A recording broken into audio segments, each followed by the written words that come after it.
Now the On Your Side forecast with Chief Meteorologist Scott Dorval.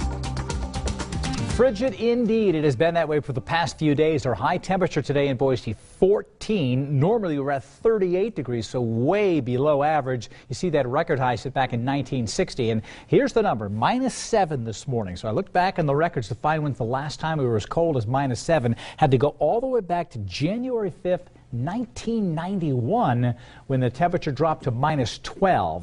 We did get to, in 2009, in December of 2009, we got to -6. But again, -7, this is it, folks. This is the coldest year we've had in a long time in Boise.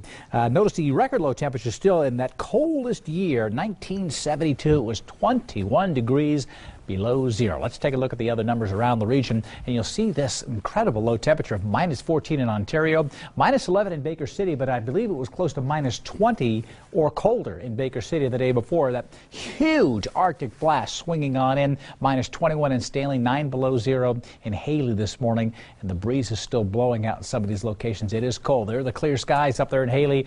It's frigid, and every bit of snow that's on the ground is staying there. A bit of it evaporates, or actually what we call sublimes. When you go from a solid right to a gas where it disappears, that's sublimation, as opposed to evaporation when water disappears and evaporates. So sublimation going on. That's about it. When the air is very dry, you start to lose some of that snow as it just kind of disappears up into the sky. All in all, what you see in the ground is going to stick around for a little while because the snow, with the cold temperatures, not too much is going away. Top of Brundage, no snow. Brundage is not opening yet. They don't have a set date yet. They still need about 10 more inches of snow at the base of the mountain. We'll keep you posted as soon as we hear that Brundage is opening for skiing. Bogus Basin and Sun Valley are both open. 7 at Ontario, 11 right now in Boise, 4 in Mountain Home. It is at 2 in Haley, and we're talking with a wind outside. It feels like 8 below zero in Haley, 0 in Ontario, 3 in Boise. Another absolutely frigid night tonight. Low temperatures probably reached about 1 or 2 o'clock in the morning because of some cloud cover pushing in from the north. But that cold weather expands most of the nation. Only warm in Florida, and even in San Diego, you see it's 59 degrees, so the chill coming down, 39 in Vegas right now. So certainly cold across most of the nation. Here comes some of that cloud cover from north to south. You see it right in here in this little patch of cloud cover. As it moves overhead, it just will, by nature, have the temperature pop up a degree or two. It's still frigid out there, just not as cold as last night as this moisture moves through. Now, all of the computer charts say no snow in the Churchill Valley, with the chances mostly snow here north of the Salmon River overnight tonight and tomorrow. But even in the west central mountains, a chance for a little snow. Had a couple inches at Brundage during the day today because of the light fluffy snow that's been falling. Again, with this cold air, it doesn't take much. Snow accumulations were a little higher than I thought.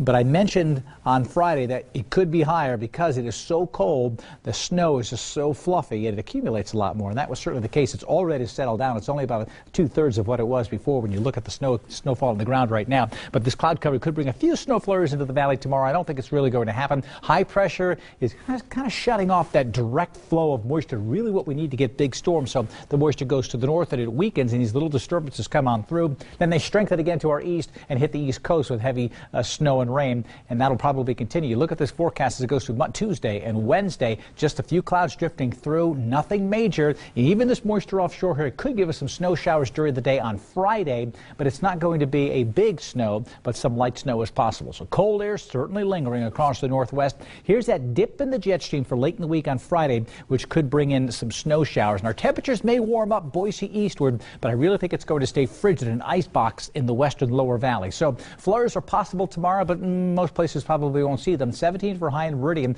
after down to 0 in the morning. 2 in Mountain Home, maybe up to 18. Mountain Home could get above freezing before anybody in the Churchill Valley at that higher elevation. Teens to near 20 in Long Valley. Snow showers maybe an inch in some of the mountains, especially eastern sections of the Boise Mountains and the west central mountains around Yellow Pine and Warm Lake, for instance. That's a possibility. A few flurries are likely in Stanley and Sun Valley. 12 below zero in Stanley this morning, 16 during the afternoon. And you see the temperatures in the Magic Valley, 25 in Twin tomorrow, so warming up a little bit less frigid, but still 1 degree this morning. My extended forecast, I think the temperatures will start to come back up to the mid to upper 20s Thursday and Friday with a chance of some snow showers. And the key is the low temperature. This is what's going to help your heating bill. As you look at Friday, Saturday, Sunday, and Monday, you talk about all the energy it takes to warm a room. Temperatures will go to around 18 to 20 degrees for lows, maybe a little higher. And that's going to make that huge difference in that real frigid Arctic air disappearing. That's over the weekend. you start to see that coming back up. That's good. Move it out. Get it on. Get the warmer air back in anyway. It's December. It's not January. It's early. It's early, Yeah. yes. All right, thanks, Scott. We go back to Lexington, where the Broncos are gearing up for a huge game against the Kentucky Wildcats. Hi, this is the Wynn family from Morone Air Base, Spain. Just want to say hi to everyone from Boise, Idaho, especially the Bullard family and the Reiniger family. Merry Christmas.